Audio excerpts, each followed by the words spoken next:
주님의 길이 우리에게 보여지는 이 시간 될 줄 믿습니다. 무엇에 대한 주님의 도구, 무엇에 대한 주님의 길입니까? 네, 가정에 대한 말씀이 선포되고 있습니다. 우리 가정에 대한 주님의 도와 주님의 길이 저희들에게 제시되고 있는데, 오늘도 이런 가정 되게 하소서, 하나님이 세우시는 가정 되게 하소서 가사를 생각하시면서 행복한 가정 가사를 생각하시면서 함께 찬양하시겠습니다.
예수님 오신 가정, 예수님 오신 가정, 작은 천국이여. 예수님 오신 가정은 참 행복인데, 세상 살고만 아픔도 있겠지만 예수님과 사는 가정은 행복한 가정이라. 전부 다시 한번 합니다. 나는 더 하나를 저도 감사하며 나누는 가정, 서로의 영향을 알고 사랑으로 감싸주는 가정. 주님, 이런 가정 되게 하소서. 나는 주를 원하고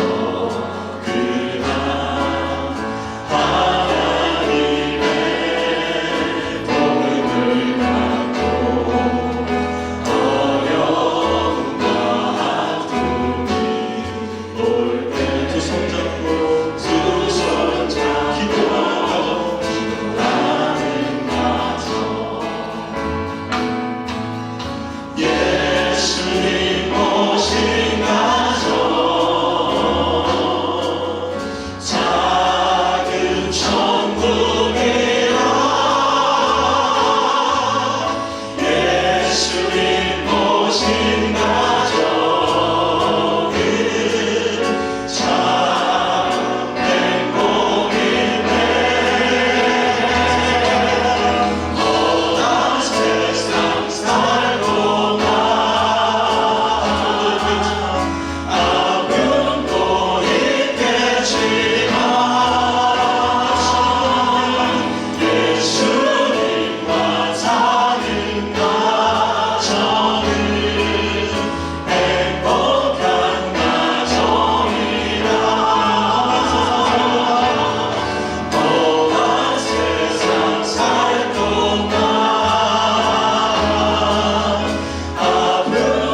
우리 오늘 말씀 여호수아 4장 말씀 우리 함께 살펴보도록 하겠습니다. 여호수아 4장 우리 1절에서 7절까지 말씀 구약 성경 323페이지에 있습니다.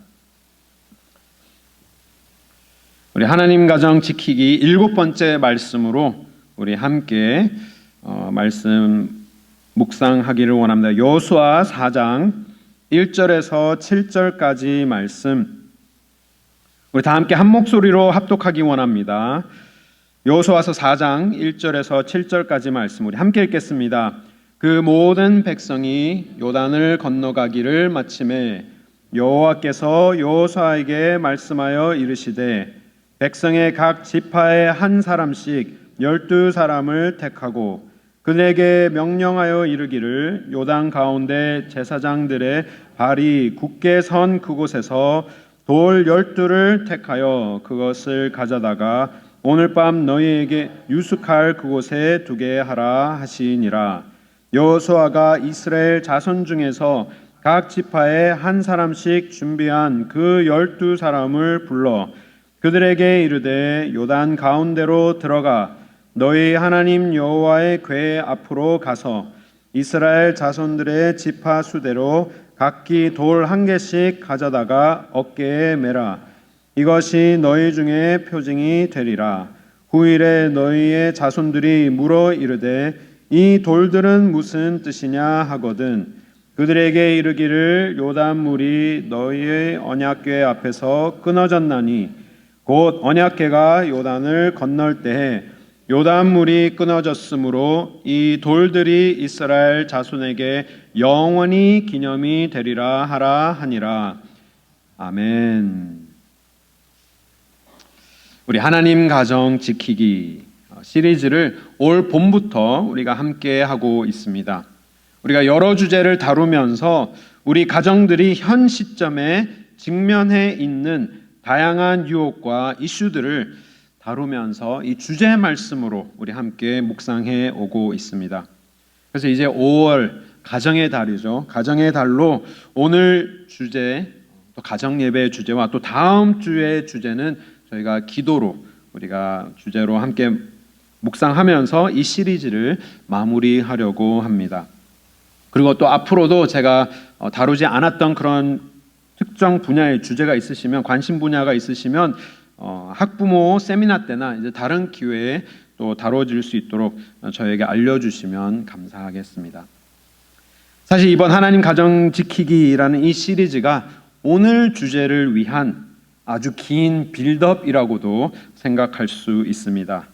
오늘 주제를 가지고 우리가 가든 성경교실 How to Lead Your Family라는 과목도 우리가 함께 공부를 하였습니다. 가정을 이끄는 방법이라고 해서 우리 가족들의 가장들과 함께 공부를 하였고요. 이 작은 교재를 가지고 이렇게 공부도 하였고 또 제가 이번 학기 디민 과정에 목회 상담 과목을 공부를 하였는데 거기에서도 가정 예배와 코리안 아메리칸 가정의 믿음 계승이라는 주제로 페이퍼를 쓰기도 하였습니다. 굉장히 저에게는 중요한 주제이기도 하고 또 우리 교회에도 중요한 주제이기도 합니다. 또 특별히 우리가 올해 우리 주제로 삼은 온 세대와 함께 하나님께 소망을 두는 교회가 되자라는 이 주제에도 굉장히 걸맞고 또 중요한 주제가 되는 것입니다. 굉장히 중요하지만 또 굉장히 부담스러운 주제이기도 한 것이 바로 이 가정 예배입니다. 가정 예배라고 하면 어떤 느낌이 드십니까? 우선 부담스러울 수도 있고 또 거부감도 생길 수도 있습니다. 또 마음이 무거울 수도 있습니다. 해야 하는 것은 아는데 하지 못하는 것에 대한 마음이 무거울 수도 있습니다. 하지만 오늘 말씀을 통하여서 우리가 중요성도 다시 한번 깨닫고 또 부담감도 많이 줄이고 또 실천할 수 있는 용기도 함께 생길 수 있기를 소망합니다. 지난 주일 설교에도 말씀드렸듯이 가정이라는 것이 하나님에게 너무나도 중요합니다. 하나님 자체도 하나님께서도 가정이라는 관계 속에 존재하고 계시며 성부와 성자의 그 관계 속에 존재하고 계시지만 또 사람을 지으셨을 때도 죄가 이 땅에 임하기 이전에 아담과 하와라는 이 가정의 관계를 하나님의 완벽한 창조 섭리 안에 가정을 두시게 하셨고, 또 하나님께서 우리 타락한 인간들과 맺어가시는 그 관계도 아버지와 우리를 자녀 삼아 주심으로 이 가정의 관계로 우리를 회복하여 이끌어가고 계심을 우리는 말씀을 통해 지난 주일날도 우리가 함께 묵상했습니다. 하나님께서 우리를 사랑하는 관계로 자녀 삼아 주시는 그 부르심이 있다면, 그 부르심을 입은 모든 성도 한 사람 한 사람도 우리의 한 가정이 됨을 우리는 분명히 기억해야 합니다. 그렇기 때문에 이 말씀을 우리가 묵상하면서 적용하는 포인트가, 물론 나의 가정에도 이 말씀을 적용할 수 있지만 더 나아가서 우리의 영적인 가정됨, 이 우리의 영적인 가정도 어떻게 지켜갈 수 있는지를 또 함께 적용할 수 있기를 바랍니다. 그런데 어려운 점이 있습니다. 어려운 점이 무엇이냐? 가정은 물론이고 이 사회적인 전체적인 분위기가 사람 대 사람으로, 사람과 사람 사이의 관계를 형성하고 만들어가고 그 관계를 이어가는 것이 점점 더 어려워지는 것이 오늘의 현실입니다. 모든 것이 자동화되고 또 모든 것이 전자화되어 가고 있으며 세상이 정말 빨리빨리 돌아가고 있습니다. 정말 급속도로 변하고 있으며 빨리 이것을 쫓아가지 않으면 어떻게 보면 좀 뒤처지는 것 같은 그러한 사회 속에 우리가 살아가고 있는 것이죠. 또 모든 것이 정보화된 시대 속에, 또 이제는 지난번에 나눈 주제처럼 인공지능의 시대에 도달하면서 모든 것이 정말 걷잡을 수 없을 만큼 많은 변화 속에 우리가 살아가고 있는 것이죠. 그래서 그냥 안주하고 있거나 아니면 조금 느슨하게 우리가 삶을 생각하게 된다면 좀 뒤처질 것만 같은 그러한 사회적인 분위기 속에 우리가 살아가고 있습니다. 너무나도 빨리 돌아가는 사회 속에 이 극도한 경쟁 구도 속에서도 우리가 살아가고 있는 것이죠. 빨리빨리 돌아가고 있기 때문에 나도 여기에서 빨리 진화하지 않으면 정말 이겨낼 수 없는 그러한 사회 속에, 너무나도 많이 바빠진 사회 속에 우리가 살고 있습니다. 부모도 너무 바쁘고 심지어 우리 자녀들도 너무 바쁜 시대 속에 우리가 살고 있습니다.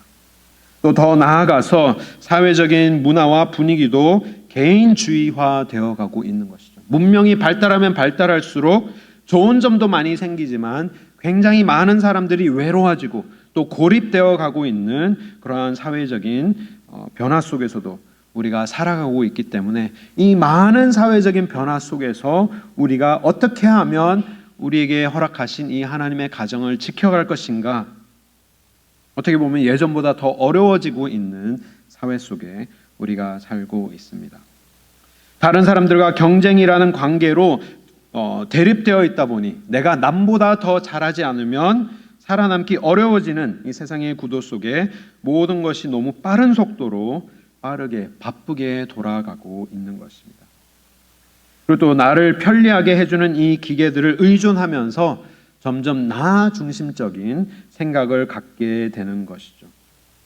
그러면서 이 사람과 관계를 맺는 것도 그만큼 어려워지고 있고, 또 이 사람들과의 관계를 유지해가는 그 어려운 노력들과 그리고 그 불편함을 이기지 못하는 그러한 사회, 또 내가 인내하지 못하고 그리고 어려운 관계들을 대화하면서 풀어가는 그러한 능력이나 그러한 원하는 마음까지도 다 점점 상실해가는 굉장히 어려운 사회에 우리가 살아가고 있습니다.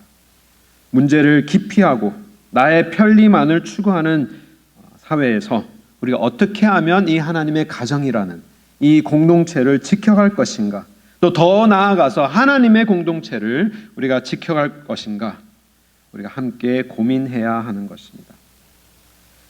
또 한 가지 더 말씀드리자면 이 모든 것이 너무나도 자극적이기 때문에, 자극적인 엔터테인먼트에 길들여져 있기 때문에 정말 이 자극적으로 우리가 이것을 우리의 자녀들이나 우리의 사회를 이렇게 다루지 않게 된다면 조금 더 집중하지 못하는 그런 어려움 속에도 직면해 있는 것입니다.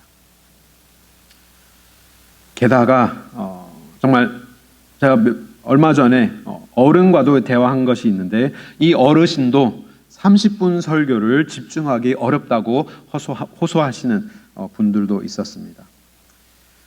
게다가 우리의 한인 이민 사회는 더더욱 어려운 요소들이 더 많이 들어있는 것이죠. 정말 사회적으로도 이렇게 많이 변화하고 있는데 이 미국에 살고 있는 이 한인 이민 사회는 더 많은 특수한 어려움들이 더 많이 있습니다.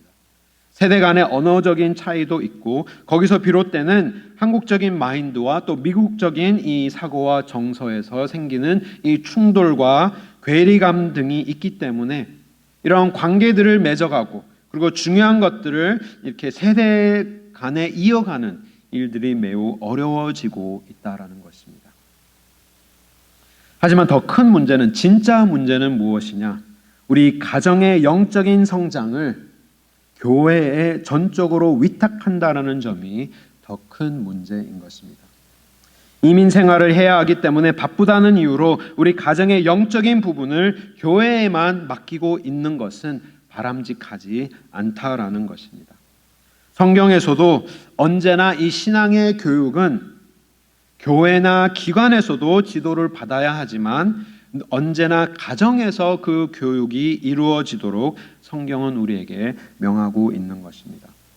신명기 말씀입니다. 신명기는 이스라엘 백성들이 광야 생활을 마무리하고 하나님께서 약속하신 가나안 땅에 들어가기 이전에 하나님께서 주신 언약의 말씀을 다시 한번 상기하면서 말씀을 붙들고 자 이제 우리가 이 새로운 시대, 새로운 세계 속에 들어가서 어떻게 살아야 하는지를 다시 한번 알려주는 말씀인데요. 또 신앙의 세대 간의 신앙의 계승을 이어갈 그 지도를 받는 말씀인데 이렇게 기록하고 있습니다. 신명기 6장 말씀을 보시면 이는 곧 너희 하나님 여호와께서 너희에게 가르치라고 명하신 명령과 규례와 법도라. 너희가 건너가서 차지할 땅에서 행할 것이니 곧 너와 내 아들과 내 손자들이 평생에 내 하나님 여호와를 경외하며 내가 너에게 명한 그 모든 규례와 명령을 지키게 하기 위한 것이며 또 내 나를 장구하게 하기 위한 것이라. 우리 6절로 넘어가서 오늘 내가 너에게 명하는 이 말씀을 너는 마음에 새기고 내 자녀에게 부지런히 가르치며 집에 앉았을 때든지 길을 갈 때든지 누워 있을 때든지 일어날 때든지 이 말씀을 강론할 것이며 너는 또 그것을 내 손목에 메어 기호를 삼으며 내 미간에 붙여 표로 삼고 내 집 문설주와 바깥 문에 기록할지니라. 하나님께서 이스라엘 백성들에게 이제 모든 광야의 생활을 접고 새로운 땅에 들어가서 새로운 시대를 열어갈 너희들이 어떻게 하나님께서 주신 이 귀한 명령들을 잘 지킬 수 있는지 지도할 그 교훈을 허락하여 주시는데 물론 모여서 예배드리고 물론 그 성막에 가서 하나님 앞에 제사를 드리며 하나님의 말씀을 들어야 하는 그러한 의무도 있지만 정말 실질적인 교육은 어디에서 이루어져야 된다고 말씀합니까? 너희의 가정에서 이루어져야 한다라고 명하고 있습니다. 6절 말씀에 우리가 먼저 해야 되는 것은 내가 너에게 명하는 이 말씀을 너는 먼저 마음에 새기고 부모들이 먼저 이 말씀을 마음판에 새긴 후에 그리고 나서 7절 말씀이죠. 자녀들에게 가르치되 집에 앉아 있을 때든지 길을 갈 때든지 누워 있을 때든지 일어날 때든지 이 말씀을 지키도록 하여라. 그리고 집 문설주에도 말씀이 있도록 하여라라고 하는 것이죠. 집 안에서의 일상생활 속에서 하나님의 말씀이 계속해서 언급될 수 있도록 명령하고 계시는 것입니다. 우리 아이가 하나님을 만날 수 있도록 수련회에 보내야 합니다라고 생각하시는 부모님들 많이 계십니다. 저희도 그렇게 생각하고요.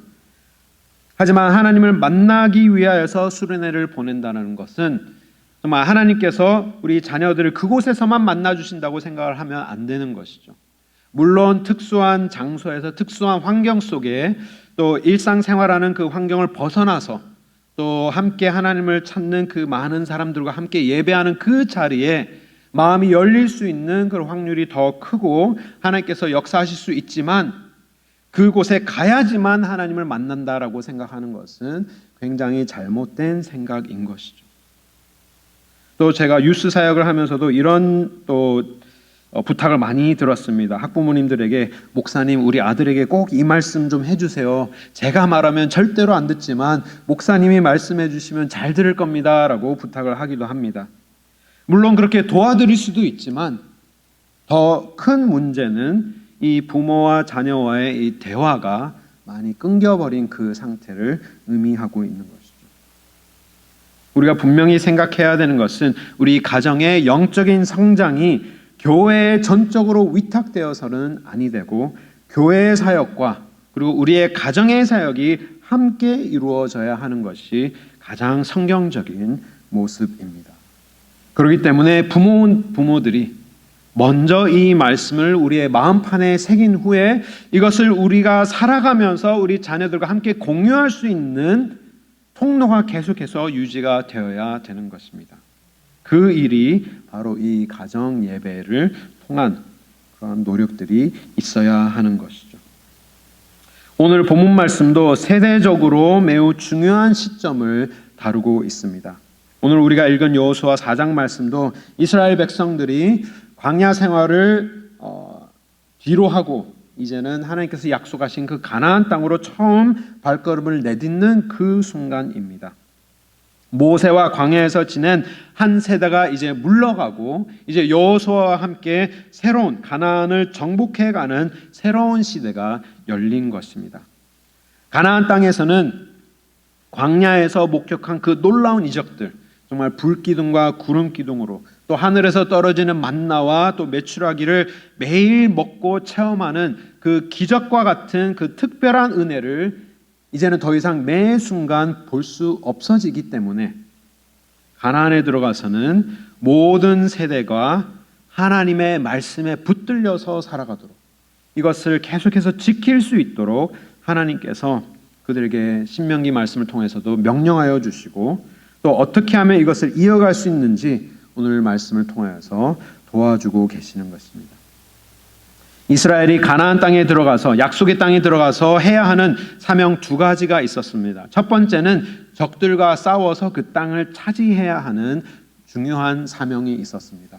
그렇기 때문에 그 악한 것들을 물리치는 싸워야 하는 노력도 있어야 되지만 동시에 그들이 해야 되는 것은 하나님의 선한 것들을 지킬 수 있도록 가르치는 사역도 동시에 이루어져야 하는 것입니다. 그래서 우리가 하나님 가정 지키기라는 이 주제로 말씀을 보는 중에도 이 두 가지 사역을 우리가 함께 해야 되는 것이죠. 악한 것들을 싸워서 물리쳐야 하는 그러한 사명도 있는 것입니다. 그렇기 때문에 우리가 이제까지 쭉 다루었던 많은 주제들, 음악이든지 아니면 미디어든지 정말 여러 정말 우리 가정을 위협하고 있는 많은 주제들을 우리가 함께 말씀으로 싸워서 지켜야 하는 의무도 있지만 동시에 또 어떻게 보면 더 중요한 사역을 해야 되는 것은 하나님의 선한 것을 우리의 가정이 지킬 수 있도록 그것을 가르치고 지도하는 사역을 함께 감당해 가야 하는 것입니다. 그래서 그 첫걸음을 내딛는 굉장히 중요한 순간에 이제 모세가 죽고 여호수아가 가나안으로 나아가야 하는데 요단강이 딱 앞을 막고 있는 것입니다. 물론 사해로 이렇게 삥 둘러서 가나안 땅으로 들어갈 수도 있지만 하나님께서 그들에게 보여주시길 원하셨던 것은 요단강을 갈라서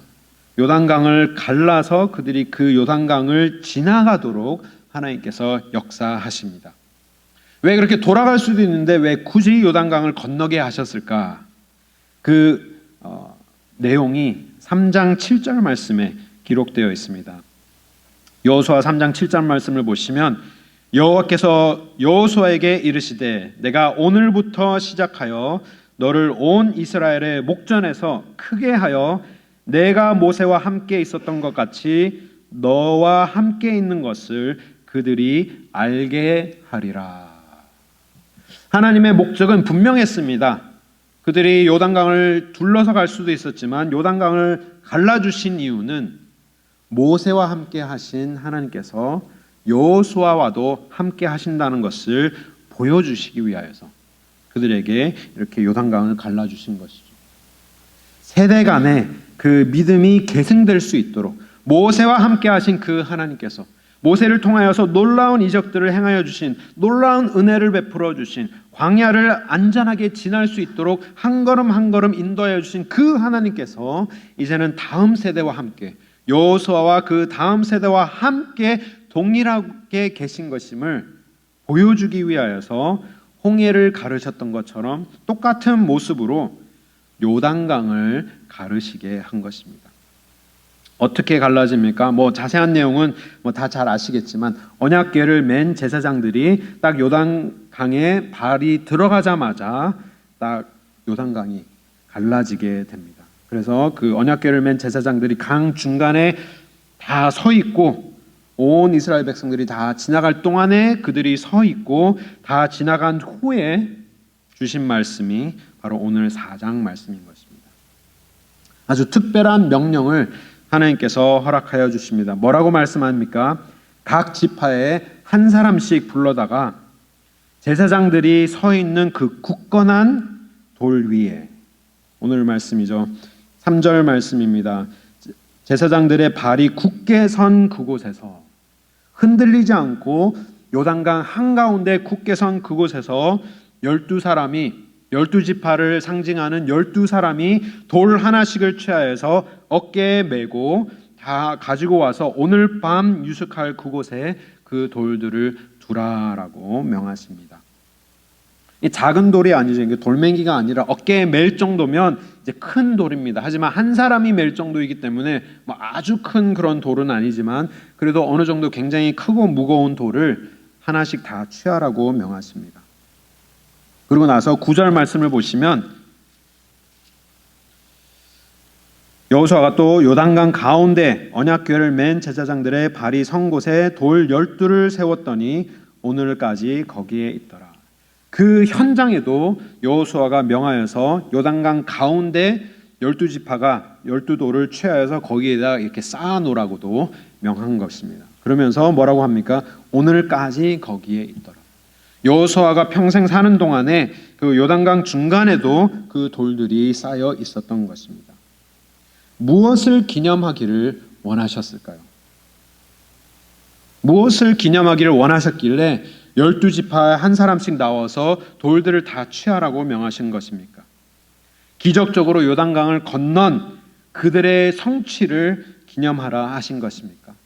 그들이 얼마나 멋지게 요단강을 건넜는지 그 순간을 기념하라 하셨던 것입니까? 그러면서 이 돌들을 볼 때마다 너희도 할 수 있어, 너희도 이렇게 어려운 것들을 다 지나갈 수 있어 라고 그것을 기념하기를 원하였던 것이 아니라 기적적으로 요단강을 건너게 하신 하나님의 능력을 기념하도록 한 것입니다. 너무나도 분명한 하나님의 의도가 있었던 것이죠. 여호수아 4장 20절 말씀을 보면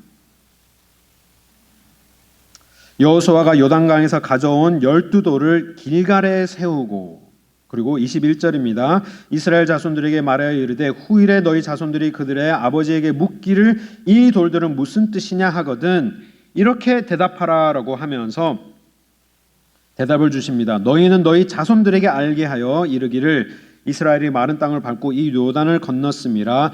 너희의 하나님 여호와께서 요단물을 너희 앞에서 마르게 하사 너희를 건너가게 하신 것이 너희의 하나님 여호와께서 우리 앞에 홍해를 말리시고 우리를 건너가게 하심과 같았나니 이 땅의 모든 백성에게 여호와의 손이 강하신 것을 알게 하며 너희가 너희 하나님 여호와를 항상 경외하게 하려 하심이라 하라. 분명한 목적이 있고 의도가 있었던 것이죠. 이것을 쌓아 올려서 우리가 멋지게 요단강을 건넌 것을 기념하라는 것이 아니라, 물론 멋지게 건넜죠. 하지만 그것을 가능하게 하신 하나님, 모든 초점이 하나님에게 가 있는 것입니다. 그래서 이 23절 말씀을 보시면 너희 하나님 여호와께서, 그리고 또 너희 하나님 여호와께서 라는 단어가 계속해서 반복되면서 하나님께서 너희를 건너가게 하신 것을 기념하도록, 하나님을 기억하고 하나님의 능력을 모든 세대들이 보고 기념할 수 있도록 이 돌들을 쌓아 올리라라고 명하신 것입니다. 우리의 하나님께서 홍해에서 행하신 그 놀라운 역사를 너희의 하나님께서 너희를 위하여 행하신 것이다 라고 우리에게 알려준 것이죠. 하나님의 구원의 역사가 우리의 세대에서 너희의 세대에도 이어지고 있음을 강조하는 언어를 사용하고 있습니다. 23절 말씀을 보시면 너희의 하나님 여호와께서, 너희의 하나님만 되십니까? 우리의 하나님이기도 하지만 강조하는 것이죠. 너희의 하나님 여호와께서 요단물을 너희 앞에서 마르게 하실 것이다. 너희의 하나님께서 우리와 함께 하신 그 홍해를 말리시고 우리를 건너가게 하심과 똑같이 너희에게도 행하고 계신 것이다 라고 증거하고 있는 것입니다. 굉장히 중요한 것이 있습니다. 굉장히 중요한 것이, 우리가 기억해야 될 중요한 것, 첫 번째는 너희의 하나님 여호와 개인적인 만남을 통하여서 하나님께서 이 믿음의 유산이 이어질 수 있도록 우리에게 명하여 주신 것입니다. 첫 번째로 우리가 기억해야 되는 것은 하나님께서 왜 각 지파마다 이 돌들을 취하게 하셨을까인 것입니다. 하나님께서 한 민족으로 이 모든 것을 기념하게 하실 것이면 하나의 큰 돌을 취하여다가 세우라고 말씀하셨을 수도 있지만 각 지파마다 한 사람씩 나와서 돌 하나씩을 취하여서 이것을 두라고 하신 것은, 하나님께서 원하시는 것은 각 지파마다, 지파는 하나의 가정을 의미하는 것입니다. 하나의 작은 공동체를 의미하고 있는 것이죠. 그래서 너희의 지파마다 한 사람씩 나와서 한 돌을 취하여서 그 돌을 볼 때마다 우리 가정에게, 우리 지파에게 향하신 하나님의 그 특별한 손길을 각 지파마다 느낄 수 있도록 이것을 취하라고 명하신 것입니다. 그래서 우리 옆에 있는 지파 보면서 하나님의 행하신 것을 기억하는 것이 아니라 우리 지파를 향한 하나님의 구원의 손길을 우리가 보면서 특별하게 느낄 수 있도록 취한 것입니다. 우리 아이들이 학교에 갔을 때, 유치원 때였던 것 같습니다. 이렇게 학교를 가면 이렇게 연말마다 이제 데코레이션을 한 것을 이렇게 벽에 이렇게 딱 붙여놓죠. 그래서 자기가 그린 그림을 수없이 많은 학생들의 그림 속에서 우리 아이가 그린 것만 이렇게 찾습니다. 그러면서 우리 아이가 그린 그림을 보고 우리 애가 그린 것이 여기 있구나 하면서 굉장히 뿌듯한 그 느낌을 받듯이 동일한 의미인 것이죠. 각 지파에서 나와서 취한 그 돌의 모양이 다 각기 다르지만, 크기도 달랐고 모양도 다 달랐겠지만 그 돌들을 우리가 취하여서 이것을 우리에게 놨을 때 그 느끼는 특별함이 있는 것이죠. 하나님께서 우리 가정에게 특별하게 허락하신 이 하나님의 구원의 손길을 다 함께 목격하면서, 함께 보면서 하나님의 의미를 모든 사람들이 개인적으로, 각기 개인적으로 특별한 의미를 둘 수 있도록 하나님께서 명하여 주신 것입니다. 그렇기 때문에 이 하나님의 신앙의 믿음의 개성이 그냥 공동체적으로 교회에서 모여서 전체 하나님의 교회로 모여서만 느껴야 되는 것이 아니라 각 가정에게 하나님께서 허락하여 주신 그 하나님의 은혜의 손길들도 우리가 함께 개인적으로 느낄 필요가 있다라는 것입니다. 그러고 나서 그 돌을 취하여서 어디에 두라고 말씀하셨죠? 너희가 유숙한 곳에 두어라. 너희가 유숙한 곳에 두어라 라고 명하십니다. 그래서 그 돌을 길갈이라는 곳에 이렇게 두게 됩니다. 왜냐하면 그날 밤 길갈에서 그들이 지내게 된 것이죠. 베이스 캠프가 길갈이 되는 것입니다. 어떤 의미가 있습니까? 우리가 생활하는 그 자리, 우리가 유숙하는 자리라면 우리가 잠자는 자리, 우리가 먹는 자리, 우리가 씻는 자리, 우리가 일상의 생활을 하는 자리가 유숙하는 자리이기 때문에 그 자리로 이 돌을 들고 가라는 의미가 있는 것이죠.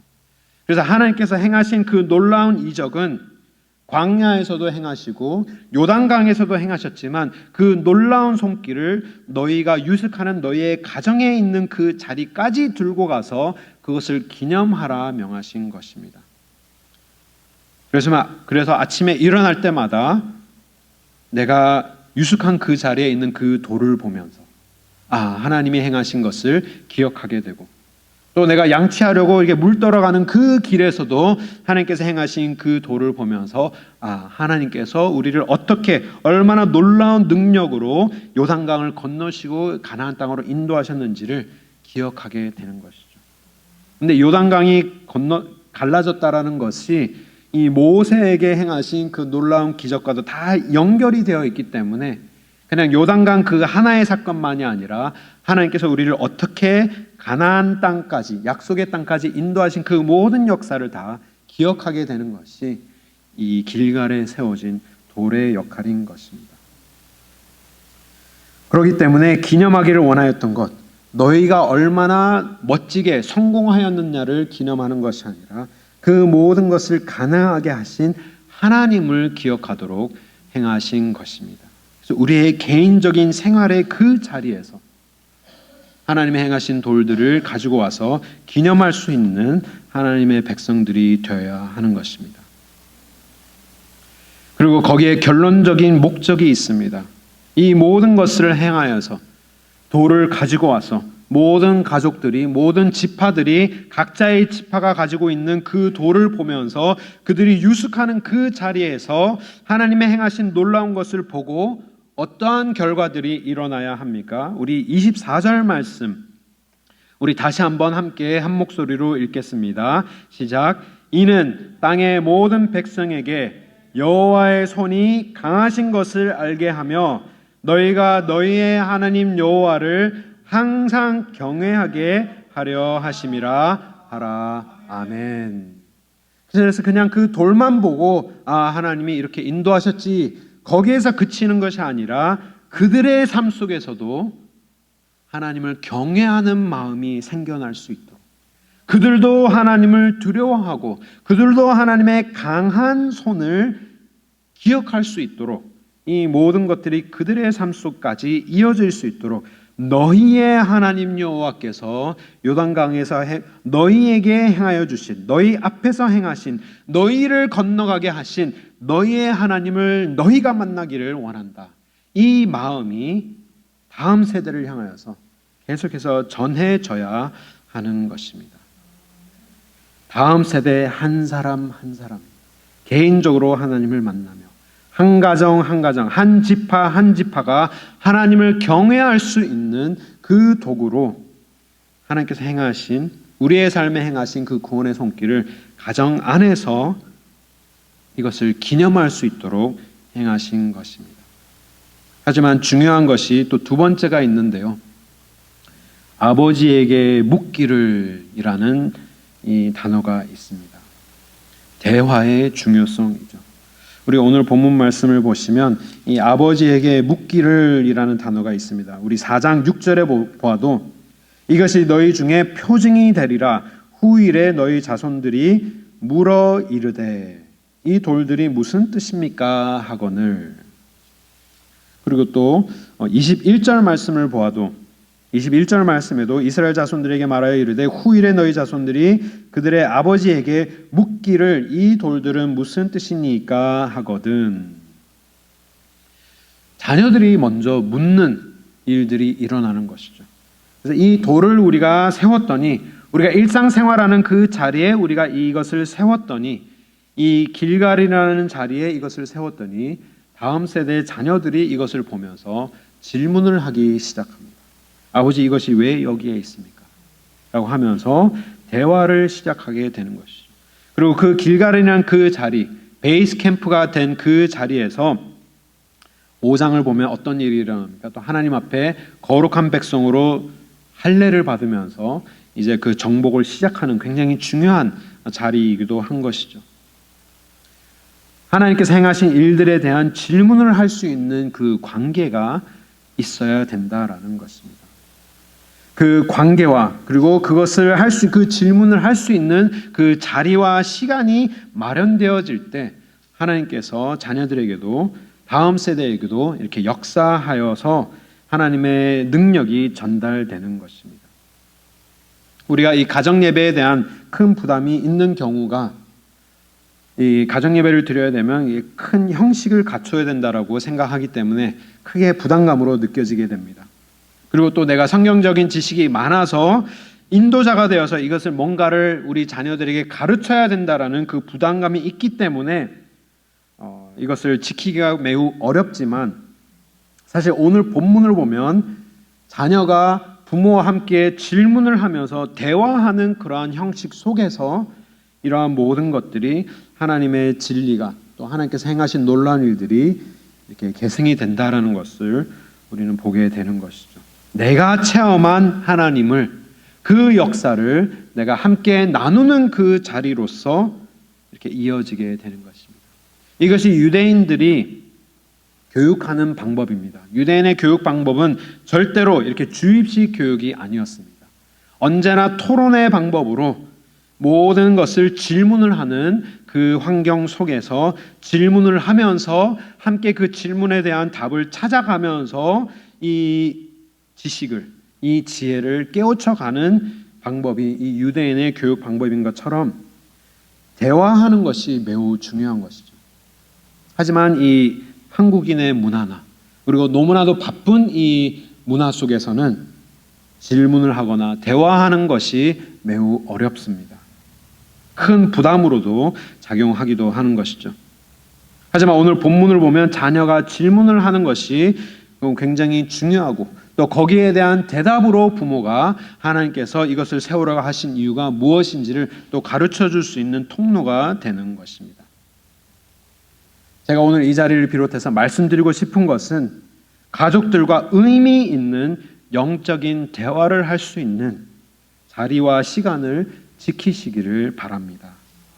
예배의 요소를 다 갖추어서 가정 예배를 드릴 수도 있지만 사도신경도 하고 주기도문도 하고 찬송도 하고 대표기도도 하고 말씀과 또 말씀을 전하는 것들도 할 수 있고 다 갖추어서 할 수도 있지만, 그렇게 하면 많은 부담이 되고 또 준비하는 사람도 어렵기 때문에 이것을 자주 지키지 못하는 어려움이 있지만, 우리가 간절히 해야 되는 것은 잘하는 것보다 꾸준히 하는 것이 너무나도 중요하기 때문에 그 부담감을 많이 줄이고 그 요소들을, 예배 요소들을 다 지키지 못하더라도 이런 영적인 대화를 이어갈 수 있는 그 자리가 꼭 지켜져야 한다라는 것입니다. 부모도 너무 바쁘고 우리 자녀도 너무 바쁘고 자녀도 숙제도 너무 많고 또 after school 커리큘럼도 너무나도 많기 때문에 그 어느 한 사람이 다 모여서 그냥 이 영적인 대화를 할 만한 그런 여유나 시간이 부족한 것이죠. 그냥 대화한다면 너 그거 했어? 너 그거 준비했어? 너 그거 빨리 했어? 너 공부했어? 그런 질문만 하다가 모든 시간들이 다 소비가 되지만, 우리가 해야 되는 것은 우리 자녀들과 함께, 우리 가족이 함께 모여서 자녀가 없다면 자녀가 다 출가하여서 부부만 남아있다면 부부끼리라도 이런 대화가 계속해서 이어져야 하는 것입니다. 그냥 어떻게 먹고 사는 걱정으로만 대화가 다 이루어지는 것이 아니라, 재밌는 이야기만 하는 것이 아니라 우리 속에서, 우리의 삶 속에서 하나님께서 요단강을 갈라주신 그 역사를 우리가 나눌 수 있는 그 시간과 그 공간이 지켜져야 한다라는 것입니다.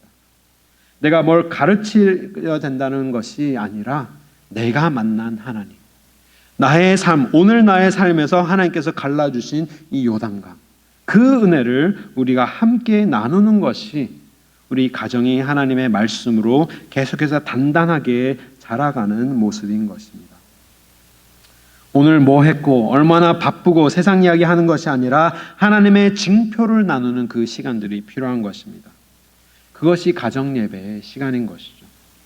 그래서 예배라고 부르기가 너무나도 부담스러우시다면 가족의 큐티 시간 혹은 가족의 나눔의 시간으로 이름도 바꾸어서, 이름도 그냥 편안한 이름으로 하여서 이 시간을 지키도록 하는 것이 중요한 것이죠. 그래서 저희 가정은 그냥 the moment라고 합니다. Let's have the moment together. 그래서 가정이 모여서 그냥 가정 예배의 시간을 저희는 어떻게 지키냐면은 일주일에 한 번 모여서 주일 예배 시간에 각자 받은 은혜를 나누는 시간으로 우리는 삼습니다.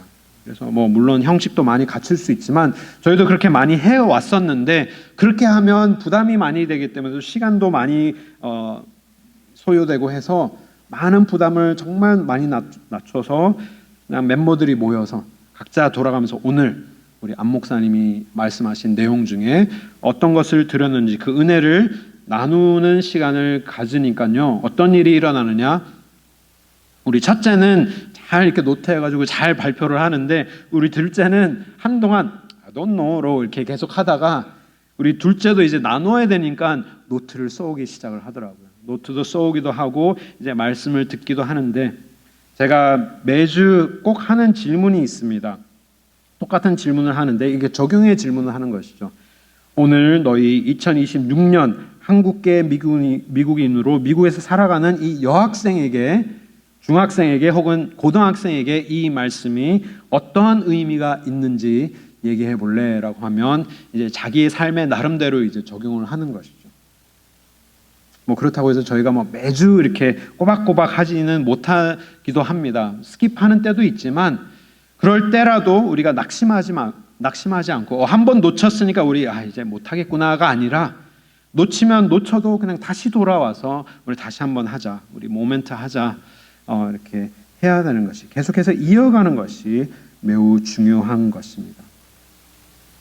그리고 이 가정 예배의 의무는 자녀에게만 해당되는 것이 아니라 모든 세대에 해당되는 것이죠. 제가 방금 말씀드린 것처럼 부부와의 관계 속에서도 우리가 하루하루 살아가는 동안에 우리에게 주신 그 하나님의 은혜를 나눌 수 있는 그 순간들이 매우 중요한 것입니다. 우리 가정을 계속해서 유혹하고 침투하는 그 악한 것들이 많이 있기 때문에 그것을 지켜가는 가장 중요한 요소로 우리의 가정 속에 대화 속에 하나님의 은혜의 말씀들이 계속해서 살아나는 것이 중요한 것입니다. 그래서 우리가 자녀들이 다 출가했다고 이 의무가 다 끝났다 생각하시면 안 됩니다. 우리에게 주신 이 영적인 자녀들 그리고 멀리 있는 자녀들에게도 계속해서 뭐 문자로도 전화로도 하면서 믿음을 이어갈 수 있도록 계속해서 권면해 주신 것이 매우 중요하고요. 또 우리의 영적인 자녀로 주신 우리 가든교회 우리 자녀들 우리 다음 세대를 위한 지속적인 노력이 필요합니다. 그들과 만날 때 정말 이런 대화들을 할 수 있는 그런 좋은 관계들이 저는 생겨났으면 좋겠습니다. 그러기 위해서는 관심도 있어야 되고요. 그냥 교육부 목사님이 그냥 다 알아서 하겠지라고 다 이렇게 전가하는 것이 아니라 계속해서 관심을 가지면서 어떤 대화들이 오가고 있는지, 너 오늘 뭐 배웠는지, 뭐 그것이 또 이렇게 혼내는 것으로 이렇게 이어지지 말고 그냥 들어줄 수 있는 그런 계속해서 대화의 관계들이 생겨날 수 있는 것이 너무나도 중요한 것입니다. 주님께서 주신 지상태 사명이기도 하죠. 우리에게 주신 이 마태복음 28장 말씀도 하나님께서 이렇게 기록하고 있습니다. 이러므로 너희는 가서 모든 민족으로 제자를 삼고 아버지와 아들과 성령의 이름으로 세례를 베풀고 내가 너희에게 분부한 모든 것을 가르쳐 지키게 하라.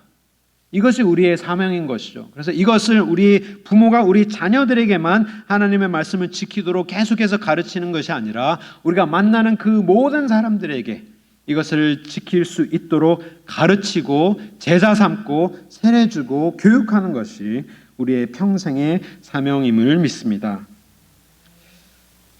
자녀들과 함께 하는 그 행위 자체가 너무나도 중요한 것이죠.